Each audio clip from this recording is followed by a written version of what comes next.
الحمدللہ رب العالمین والصلاة والسلام علی سید الانبیاء والمرسلین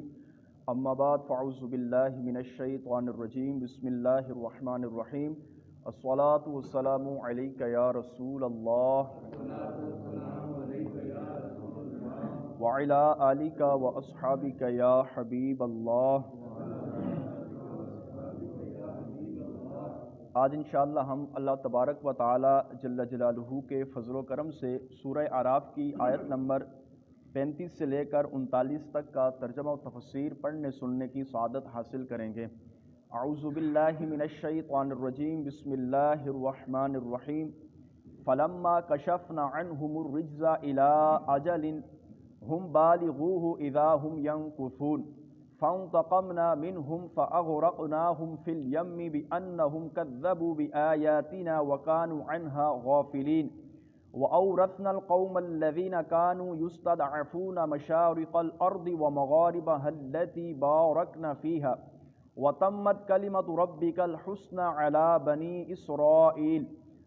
بني إسرائيل بما صبروا ودمرنا ما كان يصنع فرعون وقومه وما كانوا يعرشون۔ ترجمہ کنز العرفان۔ پھر جب ہم نے ان سے اس مدت تک کے لیے عذاب اٹھا لیتے جس تک انہیں پہنچنا تھا تو وہ فوراً اپنا ہاتھ توڑ دیتے۔ ہم نے ان سے بدلہ لیا تو انہیں دریا میں ڈبو دیا، کیونکہ انہوں نے ہماری آیتوں کو جھٹلایا اور ان سے بالکل غافل رہے۔ اور ہم نے اس قوم کو جیسے دبایا گیا تھا اس زمین کے مشرقوں اور مغربوں کا مالک بنا دیا جس میں ہم نے برکت رکھی تھی، اور بنی اسرائیل پر ان کے صبر کے بدلے میں تیرے رب کا اچھا وعدہ پورا ہو گیا، اور ہم نے وہ سب تعمیرات برباد کر دیں جو فرعون اور اس کی قوم نے بنائی تھیں، اور وہ عمارتیں جنہیں وہ بلند کرتے تھے۔ اس کا معنی یہ ہے کہ ہم نے اسے بدل دیا۔ یہ جو آیت کا حصہ ہے، مفسر کہتے ہیں اس کا معنی یہ ہے کہ جب بار بار فرعونیوں کو عذاب سے نجات دی گئی اور وہ کسی عہد پر قائم نہ رہے اور ایمان نہ لائے اور کفر نہ چھوڑا، تو جو میعاد ان کے لیے مقرر فرمائی گئی تھی وہ پوری ہونے کے بعد انہیں اللہ تعالیٰ نے دریائے نیل میں غرق کر کے ہلاک کر دیا۔ کہ جب اللہ تبارک و تعالیٰ نے ٹڈیوں کا عذاب ان پر بھیجا تھا، اس وقت موسیٰ علیہ السلام سے انہوں نے وعدہ کیا تھا کہ ہم سے یہ عذاب اللہ اگر دور کر دے تو ہم آپ پر ایمان لے کر آ جائیں گے۔ لیکن جب موسیٰ علیہ السلام نے اللہ تعالیٰ کی بارگاہ میں دعا کی، اللہ تعالیٰ نے وہ عذاب دور کیا۔ ان لوگوں نے پھر موسیٰ علیہ السلام سے وعدہ خلافی کی اور اپنے کفر کی طرف پلٹ گئے۔ پھر جب کمل کا عذاب اللہ تعالیٰ نے ان پر بھیجا، اس وقت بھی انہوں نے موسیٰ علیہ السلام سے وعدہ کیا تھا کہ ہم آپ سے وعدہ کرتے ہیں اگر اللہ تعالیٰ ہم سے یہ عذاب دور کر دے تو ہم ضرور آپ پر ایمان لے کر آئیں گے۔ لیکن جب اللہ تعالیٰ نے موسیٰ علیہ السلام کی دعا کی برکت سے وہ عذاب دور کیا تو انہوں نے پھر موسیٰ علیہ السلام سے وعدہ خلافی کی اور اپنے کفر کی طرف پلٹ گئے۔ پھر جب میڈک کا عذاب اللہ تعالیٰ نے ان پر بھیجا، اس وقت بھی انہوں نے موسیٰ علیہ السلام سے وعدہ کیا تھا کہ اگر ہم سے یہ عذاب دور ہو جائے تو ہم آپ پر ایمان لے کر آئیں گے۔ لیکن جب اللہ تعالیٰ نے موسیٰ علیہ السلام کی دعا کی برکت سے ان سے وہ عذاب دور کیا تو انہوں نے پھر موسیٰ علیہ السلام سے وعدہ خلافی کی اور اپنے کفر کی طرف پلٹ گئے۔ تو اللہ تعالیٰ نے فرمایا کہ بار بار ہم نے موسیٰ علیہ السلام کی دعاؤں کی برکت سے تم سے عذاب تو دور کیے، لیکن تم نے ہمارے محبوب موسیٰ علیہ السلام پر ایمان نہ لایا، تو بالآخر اللہ تعالیٰ نے ان لوگوں کو یعنی فرعون اور اس کی قوم کو دریائے نیل میں غرق کر کے اللہ تعالیٰ نے ان سب کو وہاں پر موت دی۔ آگے فرمایا وَأَوْرَثْنَا، اور ہم نے مالک بنا دیا۔ حضرت موسیٰ علیہ السلام نے بنی اسرائیل کو غیبی خبر دی تھی کہ عنقریب تمہارا رب تمہارے دشمنوں کو ہلاک کر دے گا اور تمہیں زمین کے اندر جانشین بنا دے گا۔ یعنی جب فرعون نے یہ اعلان کیا تھا کہ اب دوبارہ بنی اسرائیل کے بچوں کو قتل کیا جائے گا، اس وقت جو موسیٰ علیہ السلام کی قوم تھی وہ موسیٰ علیہ السلام کی بارگاہ میں آئی کہ ایک بار پہلے فرعون نے ہمارے بچوں کو قتل کیا ہے، اب دوسری بار فرعون کا ارادہ ہے کہ ہماری اولادوں کو قتل کرے گا۔ اس طرح اگر ہماری اولاد بار بار قتل ہوتی رہی تو ہماری نسلیں نہیں چل پائیں گی۔ موسیٰ علیہ السلام کی بارگاہ میں یہ لوگ اپنی یہ سفارشیں لے کر آتے تھے، تو آپ علیہ السلام ہر بار ان کو یہی تسلی دیتے تھے کہ صبر کرو، اللہ تبارک و تعالیٰ صابرین کے ساتھ ہے، اور وہ وقت آئے گا کہ اللہ تعالیٰ فرعون اور اس کی قوم کو برباد کرے گا، تباہ کرے گا، ان کی جگہ اللہ تعالیٰ تمہیں حکومت اور سلطنت عطا فرمائے گا۔ جیسا کہ آپ نے فرمایا تھا ویسا ہی ہوا، چنانچہ اللہ تعالیٰ نے فرعون کو غرق کر کے ہلاک کر دیا، اور اس کا ذکر اوپر والی آیت میں ہے، اور اللہ تعالیٰ نے بنی اسرائیل کو پورے مصر و شام کا مالک بنا دیا۔ اس کا ذکر اس آیت کریمہ کے اندر اللہ تعالیٰ نے فرمایا کہ موسیٰ علیہ السلام نے جو اپنی قوم کے ساتھ وعدہ کیا تھا، اللہ تعالیٰ نے اس وعدے کو پورا فرمایا کہ اللہ نے فرعونیوں کو دریائے نیل میں غرق کیا، اور ان کی جگہ اللہ تعالیٰ نے موسیٰ علیہ السلام کی قوم کو سلطنت عطا فرمائی۔ اس آیت کا خلاصہ یہ ہے کہ فرعون کے غرق ہونے کے بعد اللہ تعالیٰ نے فرعون کے مظالم کا شکار بنی اسرائیل کو سرزمین کے مشرق و مغرب یعنی مصر و شام کا مالک بنا دیا، بادشاہت اللہ تعالیٰ نے ان کو عطا فرمائی۔ اس سرزمین میں اللہ تعالیٰ نے نہروں، درختوں، پھلوں، کھیتوں کی پیداوار کی کثرت رکھی تھی۔ اس طرح بنی اسرائیل پر ان کے صبر کی وجہ سے اللہ تعالیٰ کا اچھا وعدہ پورا ہو گیا۔ ان کے درخت کثیر پھل لگاتے، ان کی زمینیں جو ہیں وہ کثیر فصل اپنی اگاتی تھیں۔ اللہ تعالیٰ کا جو وعدہ ان پر تھا، موسیٰ علیہ السلام نے جو کیا تھا، اللہ تعالیٰ نے اس کو پورا فرمایا، اور اللہ تعالیٰ نے ان تمام عمارتوں، ایوانوں اور باغوں کو برباد کر دیا جو فرعون اور اس کی قوم نے بنائے تھے۔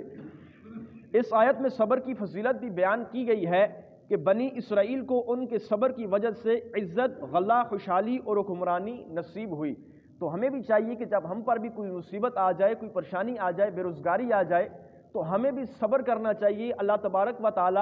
جل جلالہ کی ذات پر توکل کرنا چاہیے کہ بنی اسرائیل نے صبر کیا، توکل علی اللہ کیا، تو پھر اللہ تبارک و تعالی نے ان کو سلطنت عطا فرمائی۔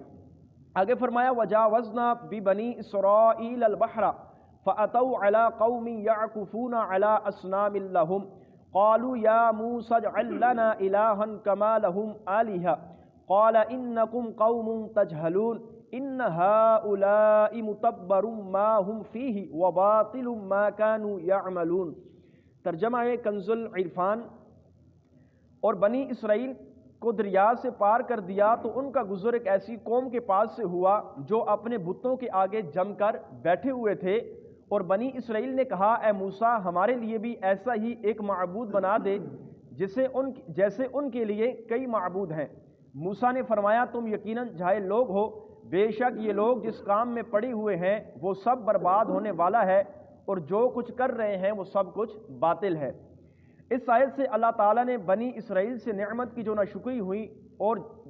جن برے افعال میں وہ مبتلا ہوئے ان کا اور دیگر واقعات کا بیان شروع فرمایا ہے کہ اللہ تبارک و تعالیٰ نے موسیٰ علیہ السلام کی قوم یعنی بنی اسرائیل کو فرعون کی جو سلطنت عطا فرمائی تھی، بادشاہت عطا فرمائی تھی، اس کے علاوہ اللہ تعالیٰ نے ان کو دیگر نعمتیں دی تھیں، لیکن اس قوم نے جو اللہ تعالیٰ کی ناشکری کی ہے اس کا بیان یہاں سے اللہ تعالیٰ نے فرمایا ہے۔ اور اس سے مقصود جو ہے پھر موسیٰ علیہ السلام کی قوم کی جو ناشکری ہے اس کا ذکر کرنا، کہتے ہیں اس کا مقصود نبی پاک صلی اللہ تعالیٰ علیہ وسلم کو تسلی دینا اور آپ کی امت کو نصیحت کرنا ہے کہ وہ کسی بھی حال میں اپنے نفس کے محاسبے سے غافل نہ ہو اور اپنے احوال میں غور و فکر کرتے رہیں اور اللہ تبارک و تعالیٰ جل جلالہ کی نعمتوں پر شکر بجا لاتے رہیں۔ آیت کا خلاصہ یہ ہے کہ 10ویں محرم کے دن فرعون اور اس کی قوم کو غرق کرنے کے بعد اللہ تعالیٰ نے بنی اسرائیل کو دریا سے پار کر دیا۔ موسیٰ علیہ السلام کے ساتھ جو بنی اسرائیل کی قوم تھی، اللہ تعالیٰ نے ان کو دریا سے پار کیا تو ان کا گزر ایک ایسی قوم کے پاس سے ہوا جو اپنے بتوں کے آگے جم کر بیٹھے ہوئے تھے۔ یہ کسی علاقے سے گزرے اپنی قوم کو لے کر موسیٰ علیہ السلام، آگے کسی علاقے کے اندر انہوں نے دیکھا کہ قوم اپنے بتوں کے آگے جم کر بیٹھی ہوئی ہے، وہ سارے مل کر بتوں کی عبادت کر رہے ہیں اور ان کی عبادت کرتے ابن جریح کہنے لگا یہ بت گائے کی شکل کے تھے۔ یہاں سے بنی اسرائیل کے دل میں بچھڑے کو پوجنے کا شوق پیدا ہوا، یعنی گائے نما شکل کے بت بنے ہوئے تھے، ان لوگوں کے دل میں بھی یہ خواہش پیدا ہوئی کہ ہم بھی ایسے ہی بتوں کی عبادت کریں۔ ان کو دیکھ کر بنی اسرائیل نے حضرت موسیٰ علیہ السلام سے کہا اے موسیٰ جس طرح ان کے لیے کئی معبود ہیں جن کی یہ عبادت اور تعظیم کرتے ہیں، ہمارے لیے بھی ایسا ہی ایک معبود بنا دو تاکہ ہم بھی اس کی عبادت کریں اور تعظیم بجا لائیں۔ حضرت موسیٰ علیہ السلام نے ان کے مطالبے کو رد کرتے ہوئے فرمایا بے شک تم جاہل لوگ ہو کہ اتنی نشانیاں دیکھ کر بھی نہ سمجھے کہ اللہ واحد ہے، اس کا کوئی شریک نہیں اور اس کے سوا کوئی بھی عبادت کے لائق نہیں۔ موسیٰ علیہ السلام نے کہا کہ تم نے اللہ کی اتنی نعمتیں دیکھ کر بھی، اس کی اتنی نشانیاں دیکھ کر بھی اپنے رب کو نہیں مان رہے کہ جس رب نے تمہیں مشکل سے نکال کر آسانی میں لایا، جو رب تجھے ظالموں سے نجات دے کر تمہیں بادشاہت عطا فرمائی، اور جس رب نے تم پر طرح طرح کے عذابات بھیج کر تم سے دور کیے، جس رب نے تمہیں پھلوں، درختوں، اسی طرح فصلوں کی کثرت عطا فرمائی، اتنی نشانیاں دیکھ کر بھی تم اپنے رب کو ایک نہیں مان پا رہے۔ آپ نے فرمایا تم بڑے جاہل لوگ ہو۔ یاد رہے کہ موسیٰ علیہ السلام سے یہ عرض سارے بنی اسرائیل کی نہ تھی، یعنی پوری کی پوری قوم نے عرض نہ کی تھی، کیونکہ ان میں حضرت ہارون اور دیگر اولیاء و بزرگان دین بھی تھے، بلکہ ان لوگوں نے کی تھی جو ابھی تک راسخ الایمان نہ ہوئے تھے، جو ایمان کے اندر، اسلام کے اندر مضبوط نہ ہوئے تھے، ان لوگوں نے حضرت موسیٰ علیہ السلام سے کہا۔ آیت کے آخر میں فرمایا ان ہؤلاء، بے شک یہ لوگ، یعنی انقریب یہ بت پرست اور ان کے بت ہمارے ہاتھوں ہلاک کیے جائیں گے۔ موسیٰ علیہ السلام نے فرمایا تم ان بتوں کی عبادت کی طرف راغب مت ہو، انقریب ان بتوں اور ان کو پوجنے والوں کو ہم لوگ ہلاک کریں گے، جبکہ تم بت پرست نہیں ہو بلکہ بت شکن یعنی بتوں کو توڑنے والے ہو۔ اس میں غیب کی خبر ہے، اور بعد میں ویسا ہی ہوا جو حضرت موسیٰ علیہ السلام نے فرمایا کہ اس قوم نے پھر انہی ہی بتوں کو توڑا جن بتوں کی وہ لوگ عبادت کرتے تھے۔ اللہ تبارک و تعالی جل جلالہ کی بارگاہ میں دعا ہے